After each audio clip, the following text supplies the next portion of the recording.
Hola, en esta ocasión hablaremos sobre el papel que desempeñaron ciertos sectores sociales, sobre esas almas colectivas que también hicieron parte del proceso de independencia.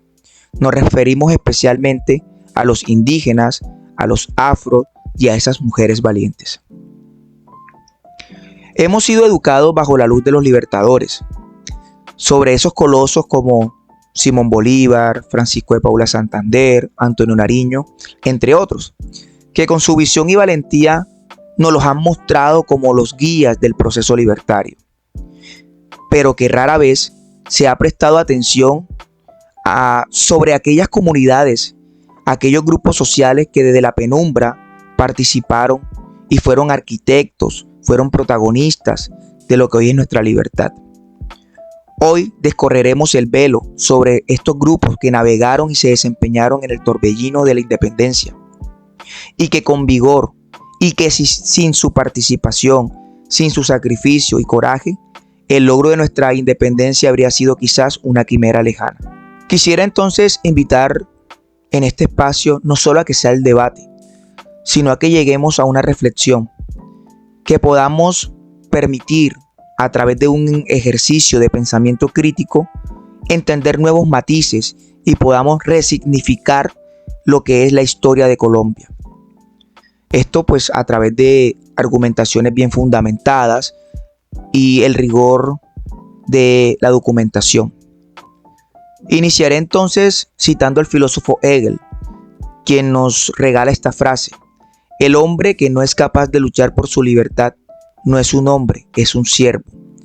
Estas palabras a lo largo de nuestro viaje revelan su inmensa profundidad y la resonancia que tiene.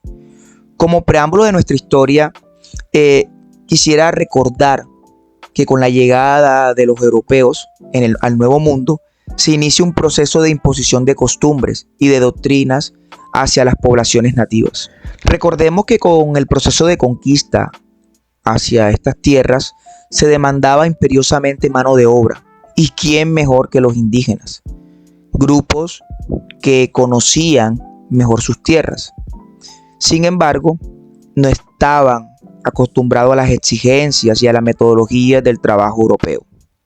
Este choque cultural y de paradigmas laborales condujo a una alarmante merma en las poblaciones indígenas, incapaces de sobrellevar la intensidad y la naturaleza de las nuevas demandas laborales impuestas por los europeos.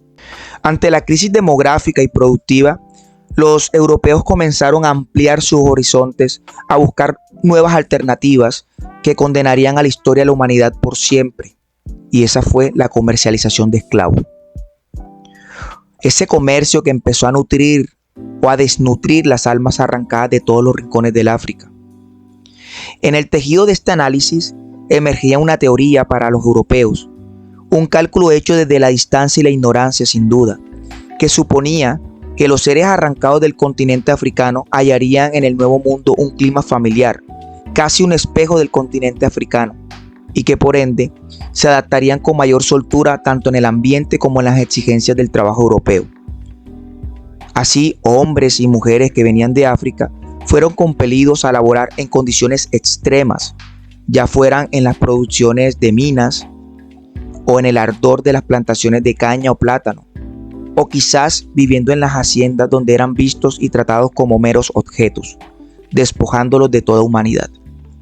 Esta realidad cruda y deshumanizante encendería desde el primer momento ese anhelo de libertad en cada corazón de los esclavos africanos. La fuga no solo se convertía en un acto de resistencia, sino que era una necesidad por preservar aquello que le era propio y que las cadenas querían borrar. Ejemplo, su lingüística, sus ricas tradiciones culturales y sus creencias religiosas.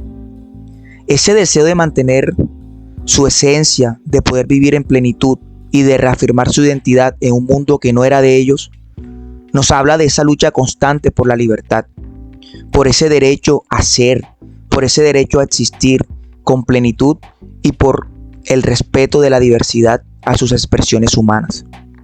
Como señala la destacada historiadora Diana Uribe, una voz que sin duda es indispensable en la narrativa de nuestra historia, a ellos fueron los únicos que trajeron sin invitarlos, Nunca se les preguntó si querían venir por acá. Esto nos da una reflexión sobre una verdad incómoda pero fundamental. Los africanos no llegaron invitados, no vinieron por elección. Ellos fueron arrancados de sus tierras y una vez llegaron al Nuevo Mundo, le quitaron su voz, su destino y su voto. Entonces, la semilla de la independencia germinó en el corazón de los esclavos africanos. Incluso antes de que los criollos comenzaran a pensar en la independencia. Ya ellos lo hacían desde el primer momento que tocaba las tierras en el Nuevo Mundo. Pero ellos estaban movidos por ese deseo irreprimible de la libertad. Muchos esclavos lograron fugarse, fundando pueblos en regiones remotas, conocidos como palenques, y ellos siendo tachados como cimarrones. Estos pueblos eran de difícil acceso. Un ejemplo de ello es que actualmente existe uno que se llama San Basilio de Palenque. Y ese pueblo hoy en día es el emblema de esos esfuerzos. También fue conocido como el primer pueblo libre de América. Pero sin duda es un tema que merece otro capítulo aparte de nuestra historia. Por otro lado, estaban los criollos, aquellos nacidos en el Nuevo Mundo de ascendencia europea. Estos encontraron motivación en la independencia inicialmente por las reformas borbónicas.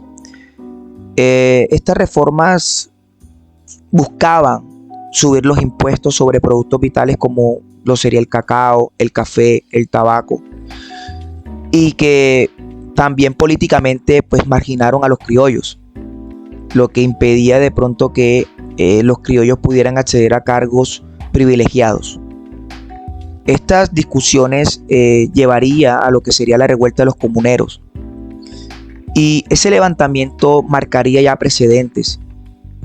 También daría como ese gustico de un proceso de independencia y de libertad. En ese sentido, la llama de la independencia fue avivada no solo por las injusticias locales, sino también por el brillo de la Revolución Francesa. El despliegue del pensamiento de la Ilustración fue otro ejemplo. Y la cereza del pastel, la independencia de Norteamérica. Todos estos acontecimientos, que fueron de carácter internacional, sembraron en algunos sectores de la sociedad criolla el anhelo de libertad, de igualdad y de fraternidad, inspirándolos hacia una lucha por su propia emancipación. Sin embargo, para los indígenas y los africanos esclavizados, el contexto era dramáticamente distinto. Su lucha no era solo contra una monarquía lejana y opresora. Su batalla era contra un sistema que los deshumanizaba a diario, que los relegaba a ser menos que objetos dentro de una pirámide social cruel y estratificada. Su condición marcada por el color de su piel y su estado de esclavitud les negaba no solo la libertad, sino también el acceso a las más básicas consideraciones humanas. Además, el lenguaje empleado para clasificar a las personas de ascendencia mixta reflejaban el desdén y la deshumanización imperantes. Por ejemplo, el término mulato, que se usaba para describir a individuos nacidos de la unión entre un español y un africano, se cargaba de un menosprecio profundo, equiparándolo a estas personas con unas mulas, que es un híbrido entre yegua y asno. Este paralelismo lingüístico no era casual, era revelador de una visión de un mundo que buscaba justificar y perpetuar una estructura social injusta y discriminatoria. Durante el proceso de independencia, los criollos empezaron a valorar de manera pragmática la alianza de indígenas y de los esclavos africanos, porque ya ellos reconocían que nadie anhelaba más la libertad y con tanta intensidad que esos grupos, porque anteriormente había pasado un episodio en el cual participaron todos y fue la revuelta de los comuneros en 1781. En ese evento, como lo decía, participaron criollos, participaron comerciantes, participaron campesinos, participaron mujeres, participaron negros y participaron indígenas. Definitivamente la revuelta de los comuneros es un capítulo muy rico y complejo que merece ser explicado en otra ocasión. Sin embargo, este evento marcaría crucialmente un significado importante. Por ejemplo, en las haciendas de Honda y Cauca existieron unas revueltas muy fuertes porque era donde mayor concentración de esclavos estaba. Ese fue un momento de convulsión social, y que fue estratégicamente aprovechado por muchos líderes de la revuelta, quienes vieron el caos una oportunidad para exigir no solo reformas políticas y económicas, sino también el reconocimiento de libertad para aquellos que estaban bajo la esclavitud.